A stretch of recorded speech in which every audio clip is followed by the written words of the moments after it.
हाँ जी। जय जिनेंद्र। क्या हाल चाल है आप लोगों के? सब ठीक हो? आज बड़े दिनों के बाद कैमरे के सामने आया हूँ। आई थिंक 1 मंथ से भी ज़्यादा हो गया है। शायद आप लोगों को पता होगा कि मुझे और मेरी सारी फैमिली को कोरोना हो गया था। अब तो सारे ठीक है। फीवर आता रहता है, थोड़ा कम थोड़ा ज़्यादा, और वीकनेस भी है अभी तक। लेकिन जो सीवियरिटी है कोरोना की, उससे हम लोग बचे रहे। तो मान के तो यही चल रहे हैं कि अब हमारी ज़िंदगी से कोरोना एक बार तो जा चुका, आगे का पता नहीं। चलिए गाइस, मैंने आप लोगों से प्रॉमिस किया था कि हम लोग CSEET की सारी classes free of cost YouTube channel पर अपलोड करेंगे। तो उसी प्रॉमिस को पूरा करने की कोशिश कर रहा हूँ दोबारा से। राइट। ये लीगल एप्टीट्यूड की 25th क्लास है। और लीगल एप्टीट्यूड में हमारा कंपनी लॉ चल रहा है, उसकी ये 10th क्लास है। ऑलरेडी 9 क्लासेस हो चुकी है कंपनी लॉ की। और कंपनी लॉ के अलावा हमारा इंडियन कॉन्ट्रैक्ट एक्ट भी कंप्लीट हो चुका है। ठीक है गाइस, देखिए CS एग्जीक्यूटिव एंट्रेंस टेस्ट की तो सारी videos free of cost upload होगी ही। लेकिन आपके लिए एक बड़ी इम्पोर्टेंट अनाउंसमेंट है कि अगर आप 31 अगस्त तक हमारा दीप ज्ञान क्लब ज्वाइन कर लेते हैं, जिसके लिए सिर्फ आपको 5000 रुपीज़ पे करने पड़ेंगे, तो CSEET के अलावा आपको CS एग्जीक्यूटिव बोथ मॉड्यूल्स की भी वीडियोस फ्री ऑफ कॉस्ट मिलेगी। इसका मतलब सिर्फ 5000 रुपीज़ पे करके आप दीप ज्ञान क्लब के मेंबर बनिए, जिसके अंदर आपको CSEET की सारी वीडियोस मिलेगी, सारा कंटेंट मिलेगा जो भी रिक्वायर्ड है एग्ज़ाम क्लियर करने के लिए, प्लस CS एग्जीक्यूटिव की भी सारी वीडियोस मिलेगी। बोथ मॉड्यूल की, दोनों मॉड्यूल्स की। CS एग्जीक्यूटिव की भी सारी वीडियोस मिलेगी, सारा कंटेंट मिलेगा, whatever is required to clear the exams. ठीक है। तो ये आपके पास एक गोल्डन अपॉर्चुनिटी है कि CSEET प्लस CS एग्जीक्यूटिव दोनों ही सिर्फ 5000 रुपीज़ में आप कर सकते हैं। ठीक है जी, आ जाइए। तो हम लोगों ने 24th क्लास में I think incorporation of companies cover किया था, और हमें अब स्टार्ट करना है शेयर कैपिटल से।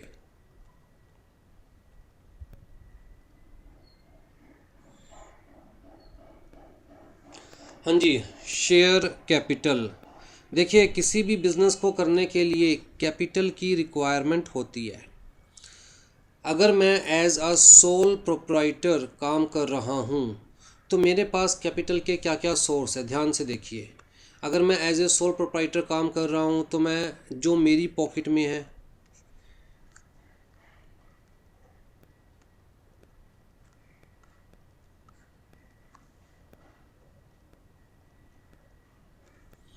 जो मेरी खुद की पॉकेट में है, वो फंड्स यूज़ कर सकता हूँ, या फिर मैं अपनी फैमिली से मांग सकता हूँ, या फिर मैं अपने नॉन से मांग सकता हूँ। ठीक है। या फिर मैं बैंक से या फाइनेंशियल इंस्टीट्यूशन से लोन पर पैसा ले सकता हूँ। राइट। लेकिन कितना? भाई लिमिटेड अमाउंट ही होता है हर इंडिविजुअल के पास स्पेसिफिकली काम करने के लिए। क्योंकि जब हम बिज़नेस के अंदर पैसा लगा रहे हैं तो हम उस पैसे का बेसिकली क्या ले रहे हैं? रिस्क। हो सकता है बिज़नेस चले ना चले, अगर चलेगा तो वेल एंड गुड, अगर ना चला तो हमारा पैसा डूब जाएगा। राइट। तो जी, जब रिस्क लेते हैं हम लोग तो लोन लेते हुए भी सोचते हैं यार बैंक से 10 लाख रुपए उधार लूँगा, काम ना चला तो वापस कहाँ से दूँगा। अपनी फैमिली मेम्बर से या अपने नॉन से, फ्रेंड से पैसे अगर उधार लूँगा, काम ना चला तो पैसे वापस कहाँ से दूँगा। इसका मतलब जब हम सोल प्रोप्राइटरशिप में काम करते हैं तो चाहे मैं अपनी जेब का पैसा लगा रहा हूँ, वो भी मेरा ही पैसा माना जाएगा, और चाहे मैं लोन पर या नॉन लोगों से पैसा लेकर बिजनेस में लगाऊंगा तब भी यही माना जाएगा कि मैंने अपना पैसा लगाया है। राइट। तो जो मुझे लोन दे रहा है उसे मेरे बिजनेस से कोई मतलब नहीं है, चले या ना चले। जो मेरे फैमिली मेम्बर्स हैं, जो मेरे नोन हैं, जो मेरे फ्रेंड्स हैं, उन्हें मेरे बिज़नेस से कोई मतलब नहीं है, चले या ना चले। उन्होंने तो पैसा मुझे दिया है और वो सारा पैसा मुझसे ही रिकवर करेंगे, राइट। तो जी यहाँ पर रिस्क होता है, कोई भी बिज़नेस हम करते हैं। इसीलिए जब मैं सोल प्रोप्राइटरशिप की बात करता हूँ, जहाँ मैं इंडिविजुअली काम करूँगा, तो मुझे इतना पता है कि यार ज़्यादा पैसा इन्वेस्ट नहीं कर सकता। रिस्क टेकिंग कैपेसिटी हर इंसान के केस में कुछ ना कुछ होती है कि कितना रिस्क लिया जा सकता है। सेम चीज़ अगर मैं बात करूँ पार्टनरशिप की, पार्टनरशिप में भी क्या है, अल्टीमेटली जो भी पार्टनर्स हैं, चाहे वो 3 हैं, 4 पार्टनर है, 5 पार्टनर है, जितने भी पार्टनर्स हैं, वो सारे पैसे अपनी जेब से लगा रहे हैं। चाहे वो पैसा उनका खुद का है या वो लोग लोन पे लेके आ रहे हैं, चाहे वो लोग फैमिली मेम्बर से या फिर अपने फ्रेंड से लेके आ रहे हैं, लेकिन लगा रहे हैं अपना खुद का पैसा, राइट। उधार उठा के लगा रहे हैं या फिर खुद का जोड़ा हुआ लगा रहे हैं। तो वो लोग भी देखिए एक limited amount of money he invest करेंगे, जितना वो रिस्क ले सकते हैं मैक्सिमम उतना ही इन्वेस्ट करेंगे। तो जी दोनों ही केसेस के अंदर जो फंड्स हैं वो लिमिटेड होते हैं, राइट। क्योंकि यहाँ पर रिस्क क्या है, इंडिविजुअल का है। अगर काम नहीं चला, लॉस हो गया, तो मान के चला जाएगा कि ये सोल प्रोप्राइटर है, इसका अपना पैसे का लॉस हुआ है, और जिससे भी इसने पैसे लोन पे लिए थे या उधार लिए थे, उसको तो सोल प्रोप्राइटर को वापस देने ही पड़ेंगे। अपनी जेब से देने पड़े, अपना घर बेच के देना पड़े, अपने बर्तन बेच के देने पड़े। सेम चीज़ पार्टनरशिप के केस में, अगर पार्टनरशिप में नुकसान हो गया तो भैया चाहे पार्टनर ने अपने पैसे लगाए थे या फिर मार्केट से उधार लेके लगाए थे, पैसे दोस्तों से उधार लेके लगाए थे, उसे तो सारे पैसे वापस देने ही पड़ेंगे जिससे भी उसने लिए थे। चाहे उसे अपना घर बेच के देना पड़े, अपने बर्तन बेच के देना पड़े, जहाँ से मर्जी ला के देना पड़े। तो इन दोनों ही केसेस के अंदर जो हमारे पास अवेलेबिलिटी ऑफ फंड्स होती है वो लिमिटेड होती है। लेकिन छोटे मोटे काम तो किए जा सकते हैं इस फॉर्म ऑफ बिज़नेस में। लेकिन अगर हमें लगाना है जी बड़ा सा प्रोजेक्ट जिसमें थाउजेंड्स ऑफ करोड़ रुपीस की इन्वेस्टमेंट है, तो किसी सोल प्रोप्राइटर के बस की तो ये काम नहीं है, इंडिविजुअल के बस की तो ये काम नहीं है। इवन पार्टनरशिप में भी ऐसा काम करना बहुत मुश्किल है, राइट। अगर मान के चलो 5 7 10 पार्टनर मिलकर ये काम करने लगेंगे, 10 पार्टनर भी मान के चलते हैं, तो 100 करोड़ रुपए एक एक पार्टनर की जेब से इन्वेस्टमेंट जाएगी। और कोई इंडिविजुअल 100 करोड़ की इन्वेस्टमेंट एक सिंगल प्रोजेक्ट में करते हुए 1000 बार सोचेगा कि अगर प्रोजेक्ट नहीं चला तो एक साथ बहुत मोटी रकम का झटका लगेगा, राइट। तो बेसिकली इंडिविजुअल कैपेसिटी के अंदर इतनी बड़ी इन्वेस्टमेंट इज़ नॉट पॉसिबल। इसीलिए कंपनी फॉर्म ऑफ बिजनेस का जन्म हुआ था, जहां पर हम लोग छोटी छोटी अमाउंट हजारों लोगों से कलेक्ट कर सकते हैं, ठीक है ना।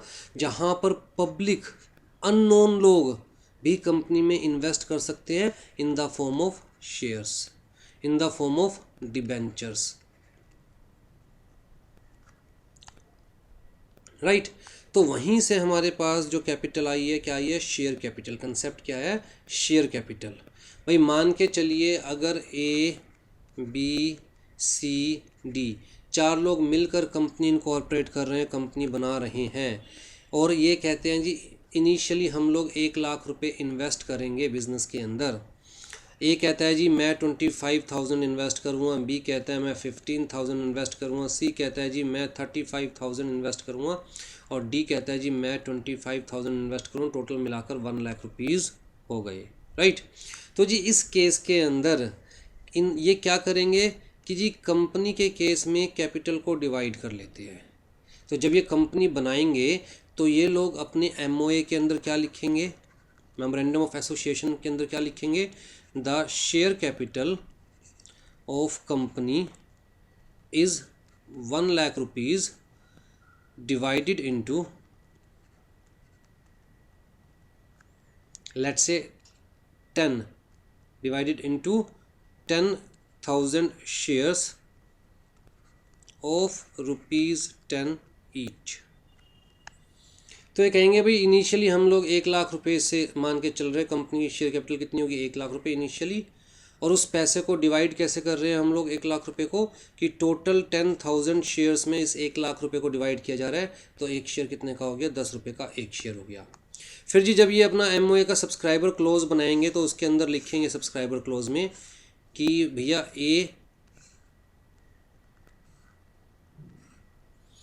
ABCD, तो यहाँ पर इनकी डिटेल आएगी, नाम आएगा, एड्रेस आएगा, ऑक्यूपेशन आएगा, सारी डिटेल आएगी। फिर यहाँ पर नंबर ऑफ शेयर्स, तो यहाँ बाकायदा लिखा जाएगा कि भैया ए ने कितने शेयर्स लिए, ए कितनी इन्वेस्टमेंट करना चाहता था, 25,000 रुपीज़ की इन्वेस्टमेंट करना चाहता था। 10 रुपये का एक शेयर है तो ए के कितने शेयर हो गए, कि जी जब कंपनी इनकॉर्पोरेट हो जाएगी, पूरा प्रोसेस कंप्लीट हो जाएगा लोगों की नज़रों में, तो ए को कितने शेयर्स दिए जाएंगे, 2,500 शेयर्स दिए जाएंगे। क्यों, क्योंकि ए 25,000 रुपये इन्वेस्ट करना चाहता है। बी को कितने दिए जाएंगे, 1,500 शेयर्स दिए जाएंगे। क्यों, क्योंकि बी 15,000 रुपये इन्वेस्ट करना चाहता है। सी को कितने शेयर्स दिए जाएंगे, 3,500 शेयर्स दिए जाएंगे, क्योंकि सी 35,000 रुपये इन्वेस्ट करना चाहता है। और डी 25,000 रुपये इन्वेस्ट करना चाहता है, तो डी को 25,000 शेयर्स दिए जाएंगे। यहाँ पर सिग्नेचर होंगे इन सब के, ताकि बाद में ये लोग मुकर ना जाए अपनी बात से। और यहाँ पर एक विटनेस के सिग्नेचर होंगे, विटनेस अपना नाम पता ऑक्यूपेशन लिखेगा कि भैया मेरे सामने इन लोगों ने ये साइन किए हैं, ताकि बाद में ये लोग ये ना कह सके कि जी धोखे से हमसे साइन करवा लिए गए। तो विटनेस का यहाँ मतलब क्या है, जो मेमोरेंडम में सब्सक्रिप्शन क्लोज है उसके अंदर विटनेस का मतलब क्या है कि भैया जो ये सब्सक्राइबर है इनिशियल, इन्होंने मेमोरेंडम मेरे सामने पढ़ा है, अच्छे से पढ़कर सोचकर समझकर इस मेमोरेंडम को साइन किया है। ठीक है, तो यहाँ पर अब ये जो इन्होंने जब कंपनी इनकॉर्पोरेट करी तो इन्होंने एक इनिशियल कैपिटल डिस्क्राइब कर दी कि कंपनी की इनिशियल कैपिटल 1,00,000 रुपये होगी, जिसको हम 10,000 शेयर्स में डिवाइड कर रहे हैं ऑफ 10 रुपीज़ ईच। ठीक है, तो ये तो क्या हो गई, इनिशियल कैपिटल।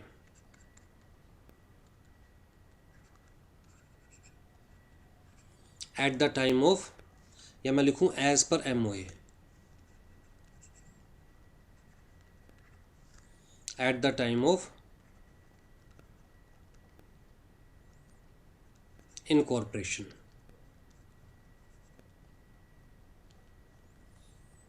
ठीक है, इसे हम बोलेंगे authorised capital, authorised share capital. भाई शेयर कैपिटल का मतलब क्या हुआ, कहता है share in the capital of the company. अगर मेरे पास किसी कंपनी का एक शेयर है, मैं कहूँगा मेरा भी कंपनी की कैपिटल में शेयर है, चाहे एक ही शेयर है पर मेरा भी शेयर है, राइट। तो शेयर कैपिटल का मतलब क्या है कि share in the capital of the company.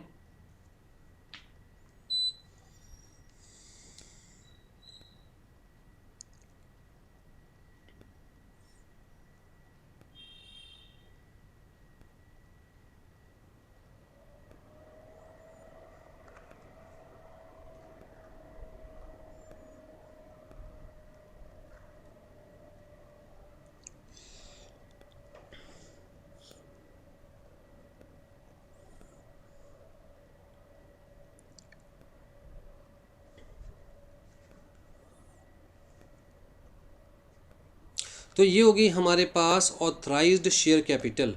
Authorised share capital का मतलब क्या है कि भैया जिन लोगों ने कंपनी बनाई है उन लोगों ने एक तरह से ये ऑथराइज़ किया है कि कंपनी की इनिशियल कैपिटल ये होगी।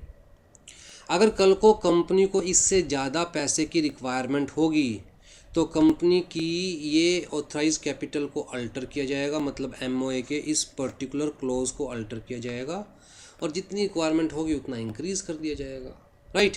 तो ये 1,00,000 रुपये क्या है, कहता है जी this 1,00,000 rupees is authorised capital. लेकिन 1,00,000 को कितने शेयर्स में डिवाइड किया है, कहता है 10,000 शेयर्स में। तो एक शेयर कितने का है, 1 शेयर। कहता है 1 शेयर की कीमत है 10 रुपये। तो जी 10 रुपये क्या है, दिस 10 रुपये is face value of share, face value, real value.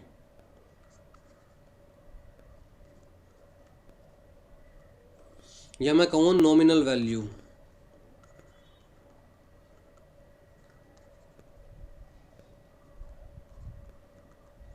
आप किसी भी नाम से बोल सकते हैं, face value, nominal value, real value या फिर रजिस्टर्ड वैल्यू।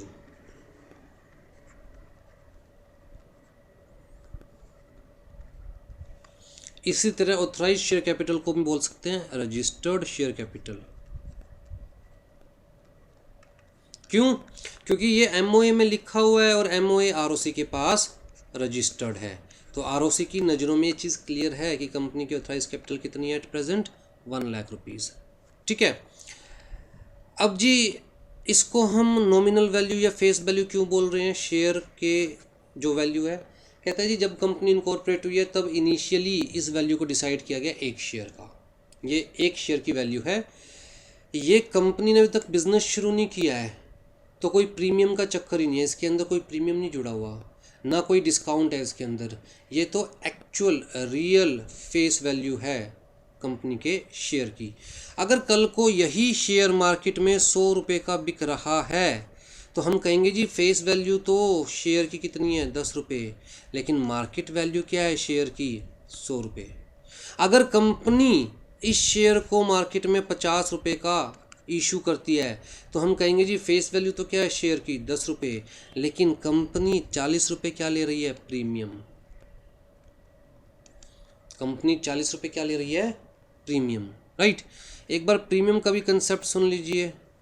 मान के चलिए जो ये ABCD थे, इन लोगों ने कंपनी इनकॉर्पोरेट की थी। तो इनिशियली इन लोगों ने हमने जैसे डिस्कस किया कि भैया 1 लाख रुपए से काम शुरू किया था और ये जो 1 लाख रुपए की कैपिटल है this is divided into 10,000 shares of face value 10।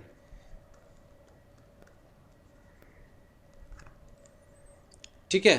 अब जी इन लोगों ने जी जान मेहनत करी, 1 साल अपना तन मन सब लगा दिया कंपनी को ऊपर उठाने में, और जी पूरे साल में इनको प्रॉफिट हुआ 2 लाख रुपए का। तो 1 साल बाद अब अगर मैं बात करूं तो जी यहाँ पर इनकी शेयर कैपिटल थी 1 लाख रुपए की, और 1 साल बाद इनका प्रॉफिट था 2 लाख रुपए का। मतलब टोटल मिला के अगर मैं इनकी एसेट्स की बात करूं तो जी इनके पास कितने रुपए की एसेट्स होगी 3 लाख रुपीज़ की एसेट्स होगी, चाहे वो कैश में हो, चाहे वो मशीन प्लांट या मशीनरी के फॉर्म में हो, चाहे किसी फॉर्म में हो। कितने रुपए की एसेट होगी 3 लाख रुपए की एसेट होगी। ठीक है जी। अब जी कंपनी की नेटवर्थ एक तरह से कितनी हो गई 3 लाख रुपए, और नंबर ऑफ शेयर्स कितने हैं कंपनी के? कहता नंबर ऑफ शेयर्स तो आज भी उतनी है, 10,000 पहले भी उतनी थे आज भी उतनी है। तो ये जो 3 लाख रुपए है कंपनी के, ये कितने शेयर्स में डिवाइड होंगे? कहता है जी ये वही 10,000 शेयर्स में डिवाइड होंगे, राइट। तो एक शेयर की कीमत कितनी हो गई? इसे हम बोलेंगे बुक वैल्यू। एक शेयर की कीमत कितनी हो गई? कहता जी according to book of the companies ये 30 रुपये है। फेस वैल्यू कितनी है? फेस वैल्यू तो अभी भी उतनी है 10 रुपये। बुक वैल्यू कितनी हो गई? कहता जी 30 रुपये। मतलब कि अगर कंपनी 30 रुपये से कम में ये शेयर बेचेगी तो जो एग्जिस्टिंग कंपनी के शेयर होल्डर्स हैं उनको नुकसान होगा। कैसे नुकसान होगा? मान के चलो कंपनी ने लेट्स से 10,000 शेयर्स बेच दिए 10 रुपये में दोबारा से। ठीक है। तो जी कंपनी की न्यू शेयर कैपिटल कितनी हो जाएगी? कहता है जी अब तो 2 लाख हो गई शेयर कैपिटल। 1 लाख पहले थी, कंपनी ने 10,000 शेयर्स और बेच दिए 10 रुपये के, तो 2 लाख शेयर कैपिटल हो गई। और ये 2 लाख शेयर कैपिटल कितने शेयर्स में डिवाइडेड है? कहता है जी 20,000 शेयर्स में। 10,000 शेयर्स पहले थे, 10,000 अब हो गए, 20,000 शेयर्स हो गए। तो जी अब हिसाब क्या बना? कहता है जी अब कंपनी के पास 1 लाख रुपए जो नए शेयर्स इशू करके पैसे आए वो भी हो गए, टोटल 4 लाख रुपए की एसेट हो गई। और ये 4 लाख रुपए की जो एसेट है ये कितने शेयर्स में डिस्ट्रीब्यूट होगी? कहता है जी अब ये 20,000 शेयर्स में डिस्ट्रीब्यूट होगी। तो एक शेयर की वैल्यू कितनी है? कहता है जी 20। मतलब कंपनी ने जो नए शेयर्स इशू करे 10 रुपीज़ पर शेयर के अकॉर्डिंग, उसकी वजह से जहां बुक वैल्यू 30 थी वो घट कर कितनी हो गई 20 रुपये। इसका मतलब जहां एग्जिस्टिंग शेयर होल्डर्स के शेयर्स की वैल्यू बुक वैल्यू 30 रुपये थी, अब उनके शेयर्स की वैल्यू कितनी हो गई सिर्फ 20 रुपये। किस वजह से? क्योंकि भैया कंपनी ने नए शेयर्स जो इशू करे हैं वो बुक वैल्यू से कम पर इशू करे हैं, राइट। तो भैया कंपनी कभी भी इसे बुक वैल्यू से कम पर इशू करेगी ही नहीं। उससे ज़्यादा पर ही इशू करेगी। किस बेसिस पर? कहता है जी मार्केट के डिमांड के बेसिस पर, मार्केट के सेंटिमेंट्स के बेसिस पर, जो इन्वेस्टमेंट के ऊपर रिटर्न मिलेगा उसके बेसिस पर, जिसे हम कहते हैं कैपिटलाइजेशन वैल्यू, राइट। तो अगर मान के चलो कंपनी 10 रुपये का यही शेयर अगर 40 रुपये में इशू करती, 10 की जगह 40 रुपये में इशू करती, तो सिनेरियो क्या होता देखिए। तो जी कंपनी की शेयर कैपिटल कितनी हो जाती? कहता है 4 लाख रुपए तो नहीं कैपिटल आई कंपनी के पास, 1 लाख रुपए पहले थी। अब देखें यहाँ पर जो 40 रुपये है ना, ये 40 रुपये में फेस वैल्यू तो कितनी है? कहता है जी फेस वैल्यू तो 10 है। तो 30 रुपये कंपनी क्या चार्ज कर रही है? ऊपर का पैसा, प्रीमियम जिसे हम बोलेंगे। ठीक है, कंपनी क्या चार्ज कर रही है? प्रीमियम। तो जब यहाँ पर सिनेरियो कुछ ऐसा हो जाएगा कि शेयर कैपिटल तो कंपनी की वही रहेगी 2 लाख रुपए। क्यों? 1 लाख पहले थी और 10,000 शेयर्स कंपनी ने और इशू करे, तो 10 रुपये की फेस वैल्यू ही शो होगी यहाँ पर, तो 2 लाख। लेकिन कंपनी ने प्रीमियम भी तो चार्ज किया, सिक्योरिटीज़ प्रीमियम। कितना? पर शेयर 30 रुपीज़। और कितने शेयर्स ने इशू करे हैं? 10,000। तो प्रीमियम कितना हो गया? 3 लाख। तो जी कंपनी के पास पैसा कितना आया? कहता है जी कंपनी के पास पैसा आया 4 लाख रुपए। 10 रुपये फेस वैल्यू के नाम का, 30 रुपये प्रीमियम के नाम का, टोटल 40 रुपये एक शेयर पर, तो 4 लाख रुपए। और कंपनी के पास पहले से कितना पैसा था? 3 लाख रुपए, तो 7 लाख रुपए हो गए। तो जी टोटल मिलाकर अब जी 7 लाख रुपए कितने शेयर्स में डिवाइड होंगे? 20,000 शेयर्स में डिवाइड होंगे। तो 7 लाख डिवाइडेड बाय 20,000 शेयर्स, तो एक शेयर की वैल्यू कितनी हो गई? 35 रुपीज़। तो जहाँ पहले बुक वैल्यू 30 रुपीज़ थी, वहाँ अब क्या हो गई? Book value 35 rupees. तो कंपनी कभी भी कम पे इशू नहीं करेगी, हमेशा ज़्यादा पे इशू करेगी। तो इसका मतलब कंपनी में charge premium along with the face value. तो यही होता है ना कि 2 रुपये फेस वैल्यू कितनी है जी शेयर की? 2 रुपये। लेकिन मार्केट में बिक कितने का रहा है? कहता है जी 100 रुपये का। तो 98 रुपीज़ क्या है? अगर कंपनी इशू कर रही है तो हम कहेंगे 98 रुपीज़ क्या है? प्रीमियम। कंपनी क्या चार्ज कर रही है? Premium, right. तो जी कंपनी के शेयर प्रीमियम पर भी इशू किए जा सकते हैं, इसलिए हमें क्लियर कट पता होना चाहिए फेस वैल्यू का मतलब क्या है, प्रीमियम का मतलब क्या है। और अगर कंपनी 10 रुपये की फेस वैल्यू का शेयर लेट से 7 रुपये में इशू करती है, तो इसका मतलब कंपनी डिस्काउंट में इशू कर रही है। कंपनी डिस्काउंट में इशू कर रही है, तो कंपनी क्या शो करेगी? कंपनी कहेगी देखिए जी हमारी जो शेयर कैपिटल है वो तो 1 लाख रुपए ही है। कैसे? 10,000 शेयर है, 10 रुपये का एक शेयर। लेकिन हमने अपना शेयर फेस वैल्यू पे इशू नहीं किया, बल्कि कम में इशू किया, मार्केट में डिमांड नहीं हमारे शेयर की। तो जी हमने कितने में इशू किया? 7 रुपये में इशू किया है। तो यहाँ पर कंपनी के पास कैश कितना आएगा? कहता है जी 70,000 रुपये। कैश कितना आएगा? 70,000 रुपये। तो बाकी कंपनी क्या दिखाएगी? Loss, loss on the issue of shares. तो ऐसे करके कंपनी इसको बैलेंस करेगी। ठीक है, अब यहाँ पर चाहे फेस वैल्यू कितनी है? 10 रुपये, लेकिन एक्चुअल वैल्यू कितनी है? बुक वैल्यू कितनी है? कहता है जी 7 रुपये। क्यों? क्योंकि 70,000 रुपये का जो कैश है कितने शेयर्स में डिवाइड होगा। ठीक है, तो शेयर्स की फेस वैल्यू अलग चीज़ है। अगर शेयर्स को प्रीमियम पर इशू किया जाता है तो फेस वैल्यू को छोड़कर बाकी अमाउंट हम प्रीमियम अकाउंट में दिखाते हैं, जिसमें क्या बोलते हैं? Securities premium account. Securities premium account अलग से दिखाया जाता है। अगर डिस्काउंट पे इशू किया जा रहा है तो फिर हम इस साइड क्या दिखाएंगे कि loss on the issue of shares. ठीक, तो होपफुली आपको तो समझ में आ गया कि ऑथराइज्ड कैपिटल क्या होती है कंपनी की। ऑथराइज्ड कैपिटल का मतलब क्या हुआ यहाँ पर? कहता है जी कंपनी के एमओए में जो कैपिटल लिखी गई है उसे हम बोल के चलेंगे ऑथराइज्ड कैपिटल। इसका मतलब ये है कि कंपनी चाह कर भी इससे ज़्यादा कैपिटल रेज नहीं कर सकती bye issuing the shares. Company maximum कितने शेयर्स इशू कर सकती है? 10,000 शेयर। कितने रुपए का इशू कर सकती है? 10 रुपये का एक शेयर। तो मैक्सिमम शेयर कैपिटल मतलब अगर 10 रुपये से ज़्यादा का इशू कर रही है तो वो अमाउंट शेयर कैपिटल अकाउंट में शो नहीं होएगी, वो अमाउंट सिक्योरिटीज़ प्रीमियम अकाउंट में शो होएगी। तो कंपनी कुल मिलाकर कितने रुपए की शेयर कैपिटल इशू कर सकती है? मैक्सिमम 1 लाख रुपए की। This is authorised bye A, B, C, D, those who incorporates the company, right, those who incorporate the company. इन्होंने ऑथराइज़ किया कि जी मैक्सिमम इतनी कैपिटल।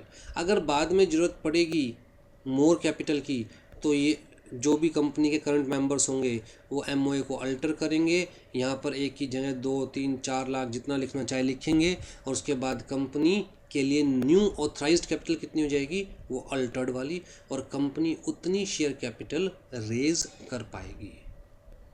ठीक है जी, आ जाइए जी। अब मान के चलते हैं कि जी कंपनी ने मतलब ए बी सी डी इन 4 लोगों ने मिलकर कंपनी बनाई और कंपनी की ऑथराइज्ड कैपिटल रखी 10 लाख। ऑथराइज्ड कैपिटल कितनी रखी कंपनी की, 10 लाख। ठीक है, तो इनको ये लगता था यार 10 लाख रुपए हमें काम में इन्वेस्ट करने पड़ेंगे।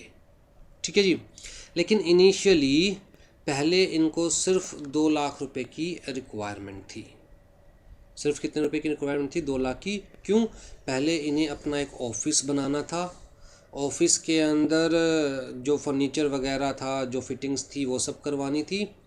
फिर उसके बाद ये मार्केट में जितने भी लोग हैं उनसे अपने कॉन्टैक्ट बनाएंगे, फिर धीरे धीरे अपनी फैक्ट्री बनाएंगे, मशीनें मंगवाएंगे, उसके बाद प्रोडक्शन चालू होगी, उसके बाद मार्केटिंग चालू होगी, और उसके बाद ये पूरा प्रोसेस कंप्लीट होगा, राइट।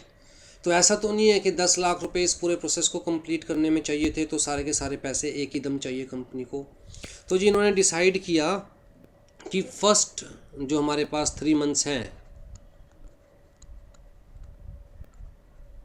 उसमें तो सिर्फ 2 ही लाख रुपए की रिक्वायरमेंट है। फिर जी 3 मंथ्स के बाद 4th मंथ में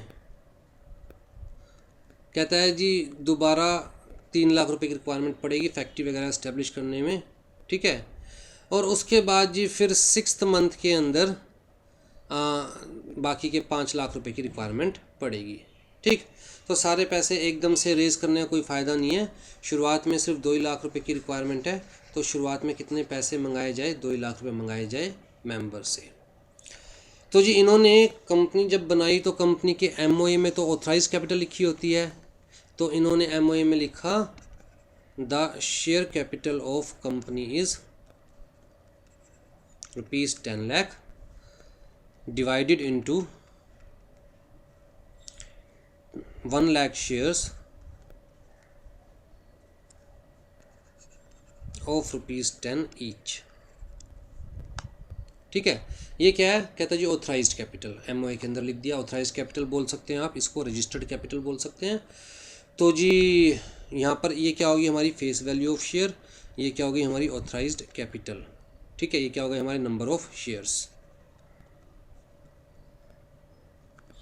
चलो जी, लेकिन इनिशियली कितने पैसे की रिक्वायरमेंट है जो इन्होंने डिसाइड किया था, 2 लाख रुपए की। तो जी जब इन्होंने सब्सक्रिप्शन क्लोज बनाया एमओए का, तो जी सब्सक्रिप्शन क्लोज में इन्होंने लिखा कि जी ए बी कितने शेयर्स लेगा, 5000, बी भी 5000, सी भी 5000 और डी भी 5000। टोटल मिला के कितने शेयर्स हो गए, कहता है जी 20,000। एक शेयर कितने रुपए का है, 10 रुपये का।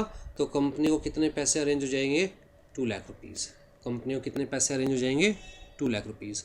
तो इसका मतलब जो ऑथराइज्ड कैपिटल थी वो तो क्या है हमारे, ऑथराइज्ड कैपिटल का मतलब क्या है, शेयर कैपिटल, या मैं लिखूं maximum amount of capital which can be raised by a company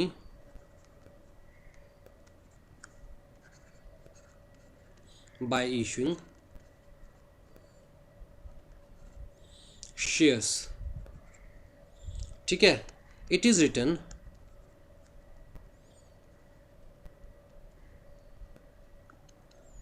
in the MOA of company। Clear है जी। अब जी इसमें से जो हमारे केस में ऑथराइज कैपिटल जो हमने एग्जांपल लिया वो कितनी है, 10 लाख रुपए। कैसे, कहता है 1 lakh shares of 10 rupees each. यहाँ तक क्लियर। लेकिन इसमें से कंपनी ने इशू कितने करे हैं शेयर्स?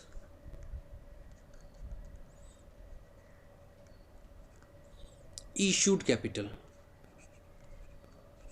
कंपनी के पास 10 लाख रुपए की टिकट्स रखी हुई है, 10 लाख रुपए के शेयर्स रखे हुए हैं। वैल्यू कितनी है? 10 रुपये एक शेयर। फेस वैल्यू क्या है? 10 रुपये की एक टिकट एक शेयर। ठीक, उसमें से अभी कंपनी ने इशू कितने करे हैं? कहता है जी इशू तो 2 लाख रुपए के करे हैं।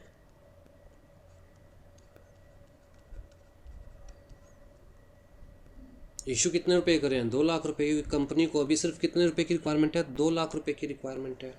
तो इशूड कैपिटल का मतलब क्या हो गया? Part of authorised capital which is issued by a company for subscription। भाई कंपनी ने ये कैपिटल इशू कर दी कि जो इसे सब्सक्राइब करना चाहे, जो इसे परचेज करना चाहे, परचेज कर सकता है। ठीक है जी। अब जी जितनी कंपनी ने इशू करी, क्या वो सारी की सारी बिक जाएगी? जरूरी तो नहीं ना, कंपनी अपने 20,000 शेयर्स बेचना चाहती है तो लोग उसके 20,000 शेयर्स परचेज कर लेंगे। हो सकता है 20,000 में से 19,000 शेयर्स बिके, हो सकता है 18,000 शेयर्स बिके, हो सकता है 20 के 20 सारे बिक जाए। ठीक है, तो इशूड के बाद क्या आएगा हमारे पास? एक्चुअल में सब्सक्राइब्ड कैपिटल।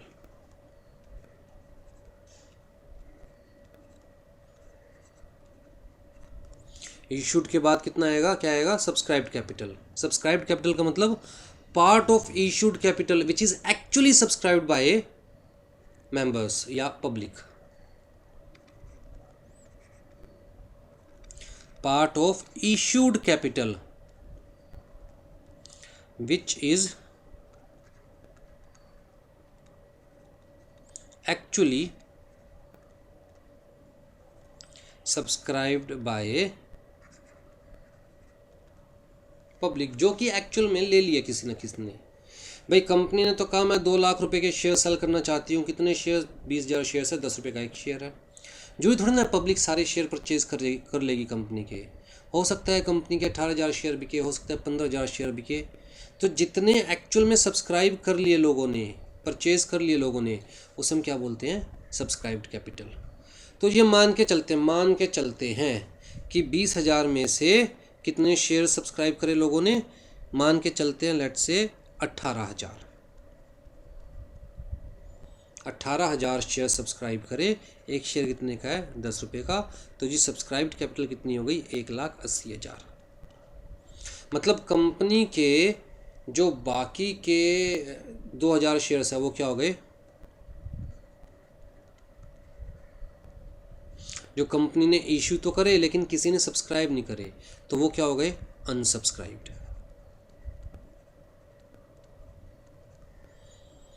कंपनी ने इशू तो करे पर किसी ने खरीदे नहीं, तो वो क्या हो गए? अनसब्सक्राइब्ड। ठीक है, इसी तरह यहाँ पर इशूड कैपिटल कंपनी कितनी है? 2 लाख, लेकिन ऑथराइज कैपिटल कितनी है? 10 लाख। तो बाकी की 8 लाख क्या है? अनइशूड, जो कंपनी ने अभी तक बेचने के लिए इशू ही नहीं करी। ठीक है जी। अब जी सब्सक्राइब्ड कैपिटल में हो सकता है कंपनी को सारे पैसे की रिक्वायरमेंट अभी हो सकता है कंपनी सोच रही हो कि यार इस महीने तो आधे पैसे मंगा लेते हैं, बाकी आधे पैसे अगले महीने मंगा लेंगे। राइट, तो जी अब कंसेप्ट आता है सब्सक्राइब्ड में से हमारे पास कॉल्ड अप कैपिटल।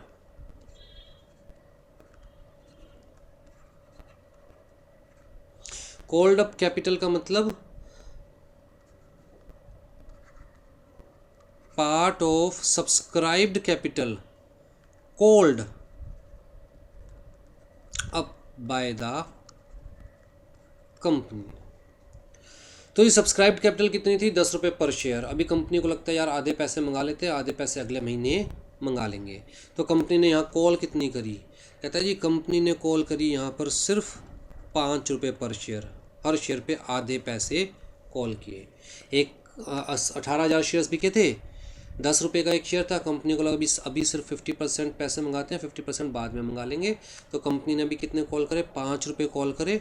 तो जी कॉल्ड अप कैपिटल कितनी हो गई? 90,000 रुपये, जबकि सब्सक्राइब्ड कैपिटल कितनी है 1,80,000 रुपये, और बाकी कैपिटल क्या हो गई 90,000 रुपये अनकॉल्ड। अभी तक कंपनी ने ये पैसे कॉल ही नहीं करे। आधे पैसे कंपनी ने कॉल कर लिए, आधे पैसे अभी तक कंपनी ने कॉल ही नहीं करे।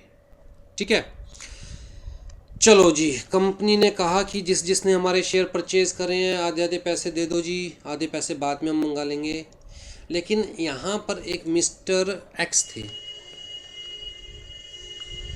मिस्टर एक्स ने 1000 शेयर्स लिए हुए थे। मिस्टर एक्स ने 1000 शेयर्स लिए हुए थे। इन्होंने अपने शेयर्स पे 2 रुपये ही दिए, पर शेयर सिर्फ कितना दिया 2 रुपये, बाकी 3 रुपये नहीं दिए। तो जी अब कंपनी के पास टोटल कितना पैसा आया, कहता है जी 17,000 शेयर्स पे तो पूरे 5 रुपये जो कंपनी ने मंगाए थे वो आ गए, और 1,000 शेयर के ऊपर सिर्फ 2 ही रुपये आए। तो कुल मिलाकर कंपनी के पास कितना पैसा आया, कहता है जी कंपनी के पास आया 87,000 रुपीज़। 3,000 रुपये कंपनी के पास नहीं आए, जबकि कंपनी ने वो पैसे मंगाए थे मिस्टर एक्स से, लेकिन मिस्टर एक्स नहीं दे पाए। तो जी अब कंसेप्ट आता है किस चीज़ का, पेड अप का। यहाँ से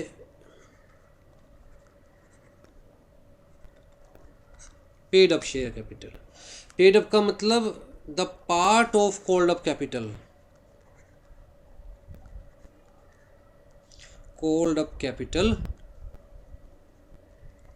which is actually paid,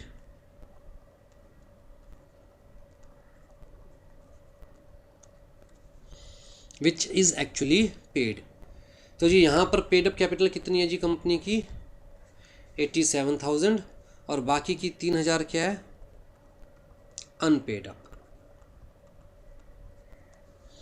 जब ये मिस्टर एक्स अपने 3,000 रुपये दे देंगे कंपनी को, तो ये 3,000 भी क्या हो जाएगी पेड अप। ठीक है, तो इस तरह से आपको माइंड में क्या रखना है, ऑथराइज्ड कैपिटल का कॉन्सेप्ट, जिसको हम नॉमिनल कैपिटल भी बोलते हैं, रजिस्टर्ड कैपिटल भी बोलते हैं, राइट।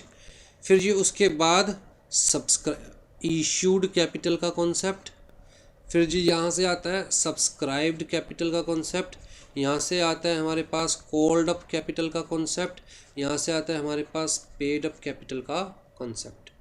और अगर इंडिविजुअल शेयर की बात करें तो आपको याद रखना है फेस वैल्यू क्या होती है, ओरिजिनल वैल्यू। क्या कंपनी फेस वैल्यू से ज़्यादा ले सकती है, यस। अगर कंपनी फेस वैल्यू से ज़्यादा लेती है तो हम कहते हैं जी कंपनी ने फेस वैल्यू प्लस क्या लिया है प्रीमियम, जिसमें क्या बोलते हैं सिक्योरिटी प्रीमियम। ठीक है, क्या कंपनी डिस्काउंट पे शेयर्स इशू कर सकती है, टेक्निकली नहीं कर सकती एट प्रेजेंट, कंपनीज एक्ट 2013 के अकॉर्डिंग नहीं कर सकती। उसके अलावा फेस वैल्यू के अलावा market value something different. Market value का मतलब शेयर मार्केट में किस रेट का बिक रहा है। हो सकता है फेस वैल्यू 1 रुपये हो, मार्केट में 1,000 रुपये का बिक रहा हो, तो that depends upon many factors like demand and supply हो गया, या फिर कैपिटलाइजेशन वैल्यू, कंपनी की रिटर्न देने की पावर, कंपनी की इमेज, मार्केट के सेंटिमेंट्स, 100 तरह की चीज़ें होती है। ठीक, बुक वैल्यू क्या होती है, कहता है जी value as per the books of the company, जिसे हम इंट्रिंसिक वैल्यू भी बोलते हैं, मतलब value which depends upon the assets of the company. Company के पास कितनी एसेट्स है, कितने रुपए की, divided by number of shares, तो क्या जाएगी book value of the shares, right. और face value is entirely different concept, मतलब actual value, face value, actual value. जैसे हम कहते हैं ना, अगर सिनेमा हॉल की टिकट 100 रुपये की है तो उसकी फेस वैल्यू क्या है 100 रुपये, लेकिन ब्लैक में भी बिकती है, तो हम कहेंगे यार सामने वाला प्रीमियम चार्ज कर रहा है। या हो सकता है मूवी पिटी हुई हो, 100 रुपये की चीज़ है 70 रुपये में ना बिक रही हो, तो हम कहेंगे यार डिस्काउंट पे बिक रही है, लेकिन फेस वैल्यू तो क्या है, एक्चुअल वैल्यू क्या है 100 रुपये।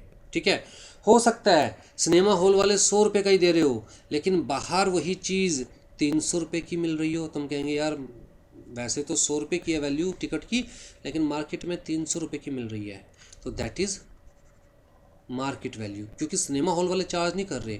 अगर सिनेमा हॉल वाले चार्ज करेंगे एक्स्ट्रा तो उसे हम क्या बोलेंगे प्रीमियम, लेकिन मार्केट में अगर एक्स्ट्रा में बिक रही है तो हम क्या कहेंगे मार्केट वैल्यू।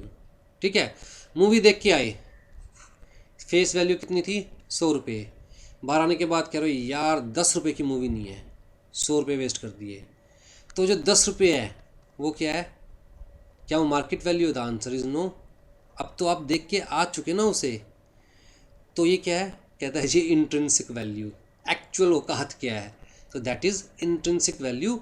वो कैसे कैलकुलेट की जाती है शेयर्स केस में, कंपनी का प्रोफाइल देख के, कंपनी के हाथ में कितनी एसेट्स है ये देख के, कंपनी का फ्यूचर देख के, जिसे हम दूसरे वर्ड्स में बुक वैल्यू भी बोल देते हैं। ठीक है, तो ये सारे शेयर्स कैपिटल में ये सारे कॉन्सेप्ट्स आपको दिमाग में रखने हैं। आ जाइए जी, अब नोट से देखते हैं meaning and nature of a share. तो सेक्शन 2 क्लोज 84 में शेयर वर्ड को डिस्क्राइब किया हुआ है। Share means a share in the share capital of a company. तो कंपनी की जो कैपिटल है उसके अंदर एक शेयर, इस शेयर, सिंपल सी बात है, मेरे पास एक शेयर है तो मैं कहूँगा कि हाँ कंपनी कैपिटल में मेरा भी एक शेयर है, राइट। तो share in the share capital of the company and includes stock. अब स्टॉक क्या होता है इसे हम बाद में डिस्कस करेंगे, फॉर द टाइमिंग पहले शेयर कैपिटल कंसेप्ट माइंड में क्लियर कर लीजिए। तो यहाँ पर बड़े क्लियर कट सी चीज़ लिखी हुई है, कहता है शेयर का मतलब क्या है कि मेरा कंपनी में हिस्सा है, मेरा भी हक है, मेरा भी कंपनी में इंटरेस्ट है। तो शेयर इज़ अ राइट या interest of a person in the company which can be measured in the terms of money. ठीक है, तो पूरी कंपनी की कैपिटल में मेरा भी 20 रुपये का हक है क्योंकि मेरे पास 10-10 रुपये के 2 शेयर है। हाँ जी, हम क्या कह रहे हैं कि मेरा भी हक है, मेरा भी इंटरेस्ट है, क्योंकि जिसके हाथ में शेयर है उसके पास वोटिंग राइट है इन जनरल, राइट। जिसके पास इक्विटी शेयर है उसके पास कंपनी की मीटिंग होगी, उसमें जो भी डिसीजंस लिया जाएगा उस डिसीजंस में वोट करने का राइट है। तो बेसिकली शेयर्स क्या है, कहता है बंडल ऑफ राइट्स जो आपको in the form of shares मिल रहे हैं, जिसके बदले आपको कुछ पैसा देना पड़ रहा है। तो you can measure your rights in the terms of money, क्योंकि शेयर की अपने आप में एक वैल्यू होती है। हाँ जी, सेक्शन 44 इम्पोर्टेंट है, याद रखिएगा। सेक्शन 44 ने कहा कि शेयर हुए या डिबेंचर्स हुए और any other interest of any member in the company. तो फिलहाल हम सिर्फ शेयर कैपिटल की बात कर रहे हैं, तो अभी बाकी चीज़ों को इग्नोर कर दीजिए। तो the shares of any member in a company shall be movable property. मतलब शेयर क्या होते हैं, मूवेबल होते हैं, just like any other good, just like any other good, and transferable in the manner provided by the articles of association of the company. तो पहली चीज़ की shares क्या होते हैं, कहते हैं मूवेबल प्रॉपर्टी। दूसरी चीज़ शेयर्स क्या होते हैं, ट्रांसफरेबल होते हैं। मतलब मैं अपने शेयर्स आपके नाम पर ट्रांसफ़र कर सकता हूँ, आप अपने शेयर्स किसी और के नाम पर ट्रांसफ़र कर सकते हैं। तो movable and transferable just like any other good in the market, right. हाँ, ट्रांसफ़र करने से रिलेटेड अगर कुछ टर्म्स एंड कंडीशंस है, कंपनी ने कुछ रिस्ट्रिक्शंस लगा रखी है या कोई और प्रोसीजर बना रखा है, तो वो कहाँ लिखा होगा, articles of association of the company में। इसीलिए लिखा हुआ है transferable in the manner as provided by the articles of association of the company. Means transferable है but you have to follow the procedure as per the articles of the company. ठीक, फिर जी section 45 ने कहा कि अगर आपके shares physical form में है, आपके शेयर्स दो तरह से हो सकते हैं, या तो इलेक्ट्रॉनिक फॉर्म के अंदर या फिजिकल फॉर्म के अंदर। अब ध्यान से देखिएगा, फिजिकल फॉर्म का मतलब क्या हुआ, या तो आपके शेयर हो सकते हैं फिजिकल फॉर्म में, या फिर आपके शेयर्स हो सकते हैं डीमेट फॉर्म के अंदर। ठीक है, फिजिकल फॉर्म का मतलब क्या है, कहता है जी एक पेपर का सर्टिफिकेट बनाया जाएगा, उसके ऊपर लिखा जाएगा शेयर सर्टिफिकेट ऑफ फलाना कंपनी। यहाँ पर आपका नाम लिखा होगा, नंबर ऑफ शेयर्स लिखे होंगे, फेस वैल्यू ऑफ शेयर्स लिखे होंगे, टोटल अमाउंट लिखी होगी और डेट लिखी होगी, नीचे सिग्नेचर लिखे होंगे, सारी डिटेल्स होगी। ठीक है, तो ये एक तरह से आपको सर्टिफिकेट मिल गया कि जी आपने कंपनी के 10 शेयर्स लिए हुए हैं। इस चीज़ का ये प्रूफ है, इस चीज़ का ये प्रूफ है, क्योंकि ये सर्टिफिकेट एक प्रूफ है, इसलिए इसे क्या बोला जाता है, सिक्योरिटी। कंपनी की तरफ से जो भी सर्टिफिकेट हमें इशू किया जाता है, हम क्या बोलते हैं सर, ये सिक्योरिटी है, मेरे पैसों की सिक्योरिटी, ये मैं दिखा के प्रूव कर सकता हूँ कि मैंने कंपनी में 10 शेयर्स के पैसे इन्वेस्ट किए हुए हैं और मेरे नाम पर 10 शेयर्स है। तो ये तो फिजिकल हो गया शेयर सर्टिफिकेट। एक होता है डीमेट। डीमेट का मतलब क्या होता है, कहता है जी हमारे पास एक एजेंसी है, जैसे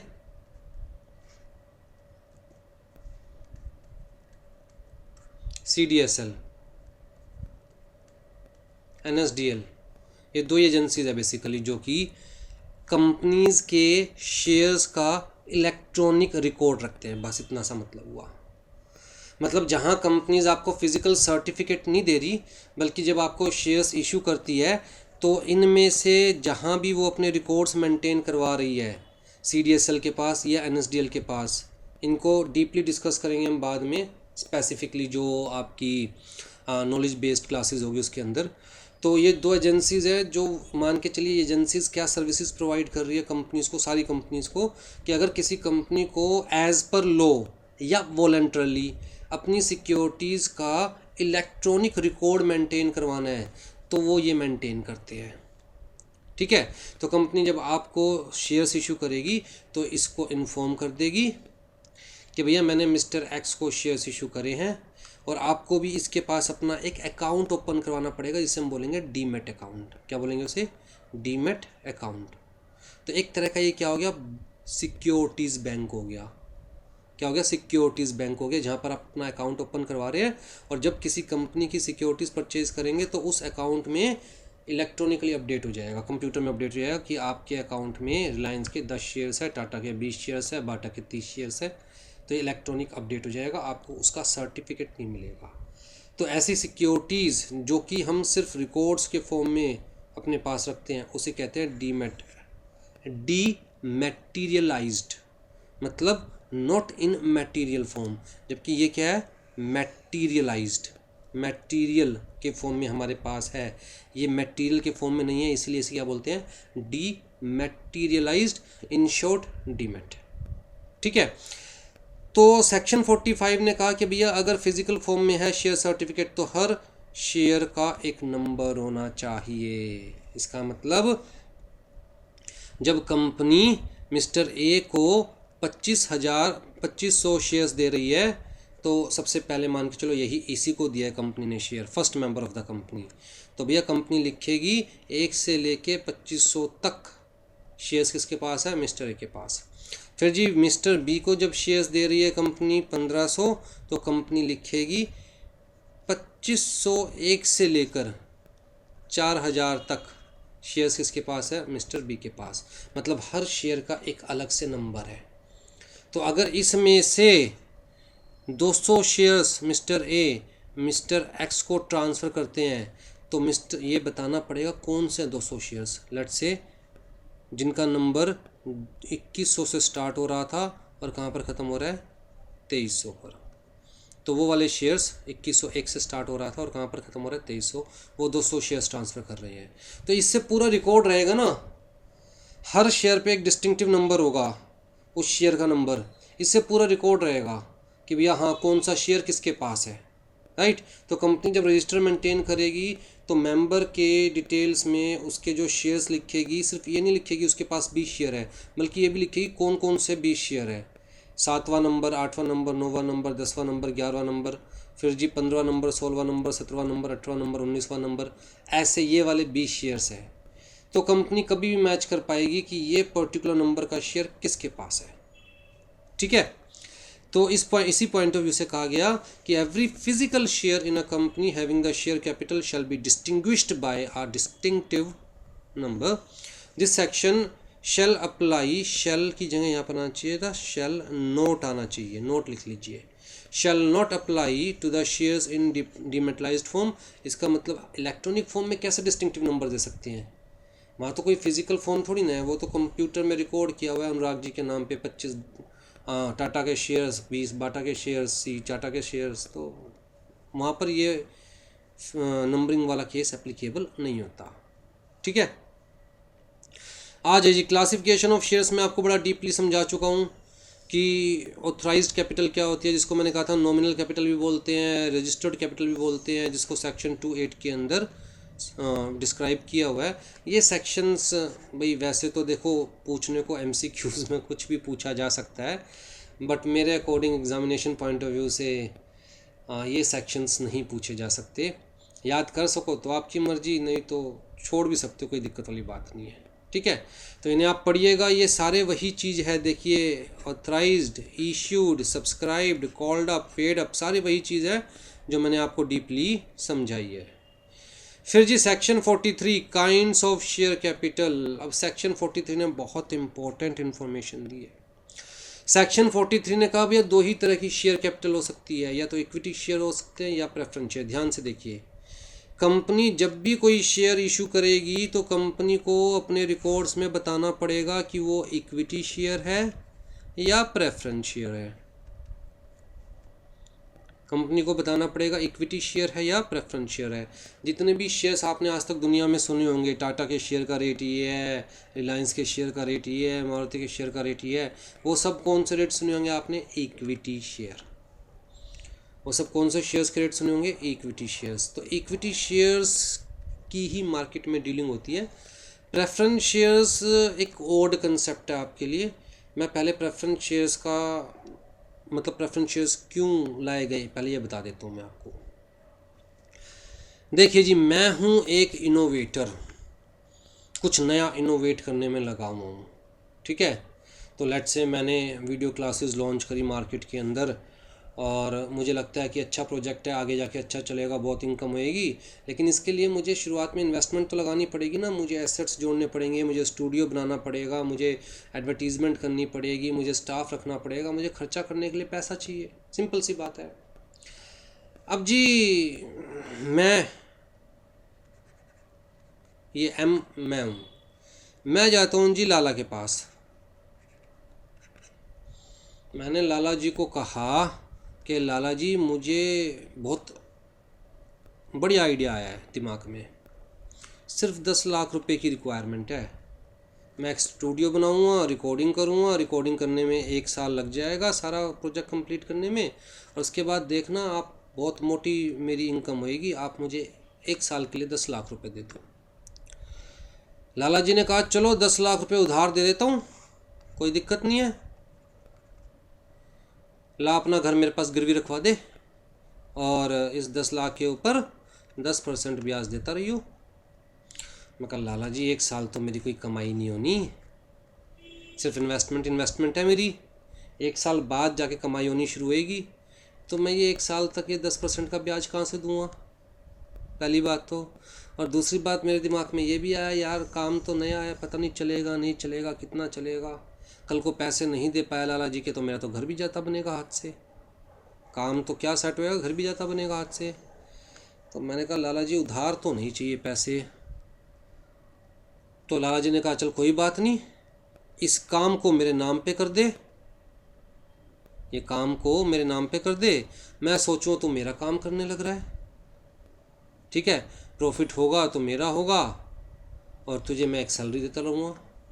तो मेरे दिमाग में फिर ये बात आई कि यार वाह, कंसेप्ट मेरा, सारे साल मेहनत मैं करूँगा, और सिर्फ क्योंकि मेरे पास थोड़े से पैसे नहीं है तो इस सारे कंसेप्ट का बेनिफिट फ्यूचर में लाला जी को मिलेगा। मैं कहा ना लाला जी, इतना पागल तो नहीं हूँ मैं। तो लाला जी बोले बता फिर क्या करना है भाई। तो मैंने लाला जी को कहा कि लाला जी मैं क्या करता हूँ, एक कंपनी बनाता हूँ, ध्यान से सुनना आप, मैं एक कंपनी बनाता हूँ, इस कंपनी की हम जो कैपिटल है, इनिशियल कैपिटल, वो 1 लाख रुपए रखते हैं, 10 लाख रुपए रखते हैं। ठीक है, इस 10 लाख में से 1 लाख तो इक्विटी शेयर्स होंगे और 9 लाख रुपए प्रेफरेंस शेयर्स होंगे। ये जो इक्विटी शेयर्स है ये तो सारे मैं अपने नाम पे सब्सक्राइब कर लूँगा। ठीक है, ये जो प्रेफरेंस शेयर्स है ये सारे मैं आपको दे दूंगा।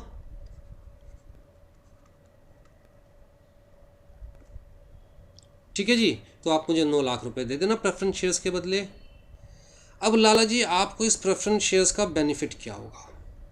मैंने कहा लाला जी देखो, असली मालिक तो इक्विटी शेयर होल्डर होता है। ये क्या है? असली मालिक, रियल ओनर। असली मालिक तो इक्विटी शेयर होल्डर ही होता है। वोटिंग राइट सिर्फ किसके पास होते हैं? इक्विटी शेयर होल्डर के पास। और जिसके पास किसी भी मैटर को लेके वोटिंग राइट है वही तो कंपनी रन करेगा, वही तो डिसीजन लेगा, सीधी सी बात है। हाँ, अब जी आपको मैं प्रेफरेंस शेयर्स क्यों दे रहा हूँ, क्योंकि मैं आपको प्रेफरेंस दे रहा हूँ। किस चीज़ में प्रेफरेंस मिलेंगी जी आपको, कि अगर कंपनी को कोई भी बेनिफिट होगा, कोई भी प्रॉफिट होगा, तो पहले आपके हिस्से का प्रॉफिट दिया जाएगा, कुछ बचेगा तो मैं अपने घर लेके जाऊँगा। कंपनी को कोई भी प्रॉफिट होगा, आपको 10% चाहिए ना रिटर्न में, तो मैं आपको ये 10% प्रेफरेंस शेयर्स दे रहा हूँ। अगर कंपनी को प्रॉफिट होगा और मुझे लगेगा कि वो पैसे घर ले जाने चाहिए, तो पहले आपका 10% दूंगा, बाद में अपने घर लेके जाऊंगा। अगर आपका नहीं दिया तो मैं अपने घर भी नहीं ले जा सकता। ठीक है जी। तो ऐसा भी नहीं कि मैं गड़बड़ घोटाला कर दूंगा। तो जी पहली तो प्रेफरेंस दी with respect to the repayment of the capital कह लीजिए, या रीपेमेंट ऑफ द प्रॉफिट कह लीजिए। पेमेंट ऑफ डिविडेंड,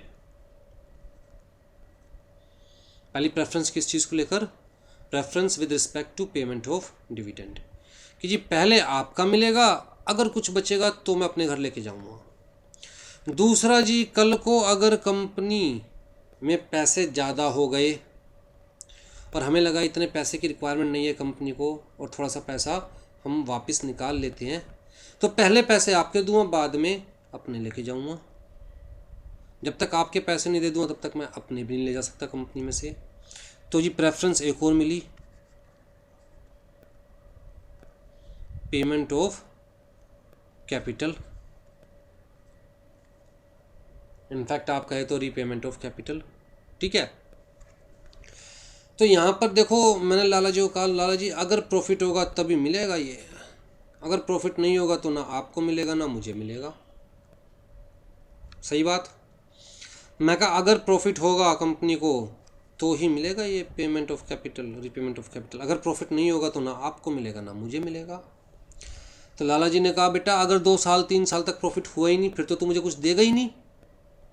मैं कहा लाला जी अगर 2 साल तक प्रॉफिट नहीं हुआ तो आपके पास भी वैसे ही वोटिंग राइट जैसे मेरे पास है। अगर 2 साल तक भी प्रॉफिट नहीं हुआ, 2 साल तक मैं आपका डिविडेंड नहीं दे पाया लगातार, तो जैसे वोटिंग राइट आपके पास है वैसे वोटिंग राइट मेरे पास। उसका क्या फ़र्क पड़ेगा। मैं कहा आज की डेट में मेरे पास 100% वोटिंग राइट है, आपके पास 0%, क्योंकि आपके शेयर्स पर आपको वोटिंग राइट है ही नहीं। अगर मैं 2 साल तक आपको डिविडेंड नहीं दे पाया, 10% पर ईयर नहीं दे पाया, तो भैया आपके पास भी वोटिंग राइट आ जाएंगे जैसे वोटिंग राइट मेरे पास है। तो मेरी तो कितनी कैपिटल लगी हुई है कंपनी में, 10%। आपकी कितनी कैपिटल लगी हुई है कंपनी में, 90%।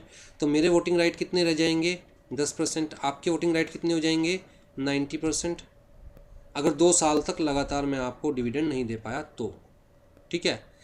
जब आपके पास 90% वोटिंग राइट आ जाएंगे तो कंपनी का मालिक कौन बन जाएगा, आप। कंपनी का मालिक कौन बन जाएगा, आप। डिसीजंस किसके चलेंगे, सारे आपके चलेंगे। इसका मतलब अगर कंपनी ने प्रॉफिट नहीं दिया आपको 2 साल तक लगातार, तो आप कंपनी के मालिक बन जाएंगे। अगर कंपनी ने आपको प्रॉफिट देती रही तो आपको आपका 10% मिलता रहेगा। यहाँ पर मुझे भी फ़ायदा है कि मेरे सर पे बोझ नहीं है। अगर कंपनी का प्रॉफिट हुआ तभी देना है आपको, नहीं हुआ तो नहीं दूंगा। और अगर कंपनी का प्रॉफिट लगातार 2 साल तक नहीं हुआ तो भैया आपके पैसे लगे हुए हैं, मेनली आपकी कंपनी हो जाएगी, जैसे चाहो वैसे मैनेज करना कंपनी को। राइट। तो इस पॉइंट ऑफ व्यू से प्रेफरेंस शेयर्स का कंसेप्ट लाया गया। तो मतलब रियल ओनर्स कौन है, equity share holders. Preference share holders are not real owners, बल्कि यहाँ तो एक टर्म दी जाती है, 10 ईयर्स के लिए प्रेफरेंस शेयर्स इशू किए गए, मतलब 10 साल बाद आपके पैसे वापस दे दिए जाएंगे कंपनी से, और 10 साल तक लगातार आपको जितना भी एक फिक्स्ड डिविडेंड है वो मिलता रहेगा। अगर लगातार 2 साल तक कभी भी आपको डिविडेंड नहीं मिला तो आपके पास भी उतने ही वोटिंग राइट आ जाएंगे जैसे इक्विटी शेयर होल्डर के पास है, तो आप कंपनी को टेक ओवर कर लीजिएगा। ठीक है। तो कहता है the share capital of the company limited by share shall be लिखा हुआ क्लियर कट, सिर्फ दो ही तरह की हो सकती है, या तो इक्विटी शेयर या फिर प्रेफरेंस शेयर्स। ठीक। इक्विटी शेयर्स भी दो तरह के हो सकते हैं, equity shares with voting right, equity shares with differential right as to dividend voting और अदरवाइज। इन्हें हम बोलते हैं, सेकंड वालों को हम बोलते हैं DVR, differential voting rights. Equity shares with differential voting rights. ठीक है। तो ये तो कौन से इक्विटी शेयर्स है, कहते हैं normal equity shares. Normal equity shares का मतलब एक शेयर एक डिविडेंड मिलेगा, एक शेयर एक वोट मिलेगा राइट के तौर पे। विद डिफरेंशियल वोटिंग राइट का मतलब हो सकता है कि कंपनी ने आपको इस टर्म पे शेयर इशू किया इक्विटी शेयर कि एक शेयर के बदले 3 डिविडेंड मिलेगा, एक शेयर के बदले 3 डिविडेंड मिलेंगे, मतलब जहाँ नॉर्मल वाले को 10 रुपये मिलेंगे आपको 30 रुपये मिलेंगे। या फिर एक शेयर के बदले 4 वोट्स मिलेंगे, इसका मतलब नॉर्मल वाला एक शेयर के बदले एक वोट डाल पाएगा, आप एक शेयर के बदले 4 वोट डाल पाओगे, राइट। तो ये कब इशू किए जाते हैं, कैसे इशू किए जाते हैं, वो सब आप एग्जीक्यूटिव में पढ़ेंगे। फिलहाल के लिए इतना याद रखिए कि इक्विटी शेयर्स भी इवन 2 तरह के हो सकते हैं, एक नॉर्मल इक्विटी शेयर्स और एक equity shares with differential voting rights. आ जाओ जी, इक्विटी शेयर्स में आपको समझा चुका हूँ। ये कौन है, घर वाले, ठीक है। ये कौन है, मेहमान।